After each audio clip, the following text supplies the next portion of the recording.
Enough? Yes, sir. All right. And I'm very proud to be able to say that. So, yeah, these kids I think have represented our university brilliantly this year. We're the number 2 field goal shooting percentage team in the country, and we shot 28% tonight. New Orleans, you got to give them a ton of credit. They make you play ugly. We say that all year. That was our scout about them. And if we could just relax, move the basketball, knock down some shots.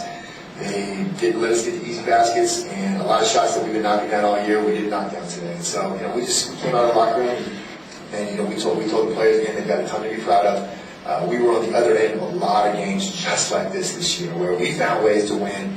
We made some big shots down the stretch. And tonight it was New Orleans. And the best thing about our team is that they expect to make those shots. Their attitude about Denver and the Arch Denver that's on their shirt is that it means something, that we are, that we're a program that people expect us to win. We expect to win. And so, they're heard, but at the same time, they're very, very proud of everything that we've accomplished. I think, obviously depth, we don't talk a lot about depth in our program because there's not a whole lot we can do about it with the numbers we had this year. But I can talk about it with you guys now that it's over. Playing on 24 hours rest with the minutes that we play those guys is tough. But, and it came back to bite us. We've been surviving with 7 players, really only playing 6 of them in major minutes. I could not be prouder of their resiliency. They did all the things we asked them to do tonight. They looked for all the shots we asked them to look for. We had a season low in turnovers, 8 turnovers. Those of you guys that are watching us, taking care of the basketball has been huge for us. We did that tonight, and again, the number 2 field goal percentage team in the nation, shot 28%. That's pretty much the story. And again, Amy Champion and her squad deserve a ton of credit for that, because we don't just miss shots on our own. They did it to us, and they deserve to be going on to the semifinals. And it's a great credit to what they've been able to accomplish. Questions for Coach Johnson? Sure. It feels bad, didn't it? You mentioned they made you play ugly. How did that kind of demonstrate itself to you tonight as far as what New Orleans does is they change defenses a lot. I've been saying for a long time that playing zone against us is something I think more teams would do if I was scouting us. But you look at us, we're the number 1 3-point shooting team in the nation. Well, why would you play zone against Denver? Now the reality is, don't go spreading this too much, right? But we don't shoot a lot of 3-point shots, and the ones that we shoot are easy ones where we get the ball inside. We got a first-team all-conference post player who's in there. And zone makes it a little hard. You can't always know exactly when she's going to be open. They congest a little bit more. And so, we couldn't get the shots that we're used to getting. Now, we still got open shots. They listened to the game plan. They did everything. But New Orleans pushes you out of your comfort zone. And they switch defenses. They act like they're in man. They go zone. They act like they're in zone. They go man.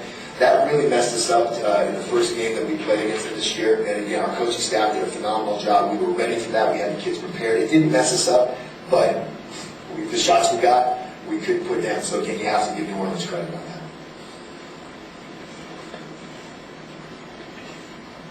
I know one of your rules is don't get into foul trouble for obvious reasons, but it kind of hurt you when you had to give 2 or 3 before you could send it to the line late in the game. Yeah, I thought where you were going with that was having to have Caleb Murdoch out for a big 4 or 5 minute stretch in the first half. If you look at the games that we've lost, Western Kentucky was the game that I look back as a home game against a quality opponent. We had a 9-point halftime lead. Bree Culverson gets her 3rd foul on her first possession in the second half. I put her back in 4 minutes later. She gets her 4th foul on the next possession, and she sits for 10 minutes. We go from up 9 to down 7. Because of our margin for error being so thin with the kids we got 3 really good scores, 3 of the top scorers in the conference. But this is where lucky got hurt. So Caleb got that 2nd foul, and instead of being in there and pulling away, we just hang in there. And again, you don't want to risk losing her for the second half, so as long as we're hanging in there. But now, maybe we could have pulled away right there. So every game that we've lost, I look back at some of the foul trouble. Now, as you point out, he needed to foul a couple of times, but we were able to pick up 2-3 fouls. That's not too hard. My bigger problem was, they went at Caitlin. Caitlin had to back off a couple of times on number 44. They got a couple of big bodies in there that went at her. We're talking about a 5'11" kid. Caitlin Murdoch, I think of as this giant because she recently did watch shots. And I stand next to her and I'm like, look how short you are. Like, oh my goodness. It's unbelievable. She had a phenomenal year this year. And like I said, just having any one of our top kids out of the game it is really hard on us. What's your depth potential for next year? We return all our players except Ashley Robinson and Ann Jasperson. Okay, so Ash is the one who you see on the floor that like this. Everybody else returns. We have a player coming back off an ACL who was on the bench today. We have a transfer in the program from SMU that is out her year of eligibility this year. We have 6 really, really good freshmen coming in. So, we've got a roster of 14 so far for next year, and really our key kids are all coming back. So again, Eddie Smith is a freshman, leading the conference in assists. Caleb Murdoch, there were all conference team this year with 15 kids. There were only 600 classmen. Only 1 sophomore, that's Caleb. Only 5 juniors. One of those was Brittany Rice. Again, I thought, Brianna Culberson and Eddie Smith both had, a legitimate claim to being all conference kids. So we've got a lot to look forward to. So we're thrilled. Everybody around Denver is really excited with the men's program, the women's program. There's so many good things going on. And so it's just hard. It's hard to end it. And I told the players the biggest thing I'm on is I'm not doing a scouting report for you guys tonight. And then we don't get to go to battle again tomorrow. So there's a lot to look forward to. These guys know it. So it's just always hard to lose.